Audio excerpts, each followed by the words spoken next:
ইমান তার মর্যাদা কি পরিমাণ বেড়ে গেল। বিশ্বনবী হাদিসের ভিতরে বলেন, আল উলামা ওয়ারাসাতুল আম্বিয়া, উলামায়ে কেরাম হলেন নবীদের উত্তরাধিকারী। সুবহানাল্লাহ। উলামায়ে কেরাম কাদের উত্তরাধিকারী হয়ে গেলেন?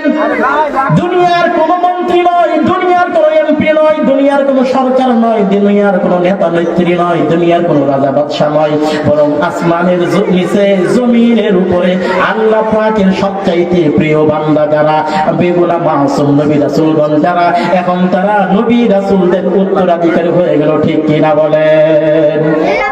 এবং কি আল্লাহ পাক পবিত্র কোরআনুল কারীমের ভিতরে উলামায়ে কেরামের ক্ষেত্রে বর্ণনা করেন, ইন্নামা ইয়াখশাল্লাহা মিন ইবাদিহিল উলামা। আল্লাহু আকবার বলেন।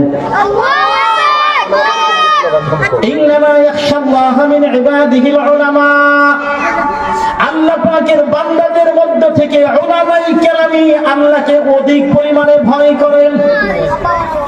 আল্লাহ পাকের যত বান্দা বান্দি আছে এদের ভিতর থেকে সবচেয়ে আল্লাহকে বেশি ভয় করে উলামায়ে কেরাম। কারা বলেন তো দেখি? উলামায়ে কেরাম আল্লাহকে সবচেয়ে বেশি ভয় করে। এই জন্য যে উলামায়ে কেরামের এত শান আর এত মান, এত মর্যাদা, সেই উলামায়ে কেরাম আমাদের সমাজের ভিতরে আছে না নাই বলেন?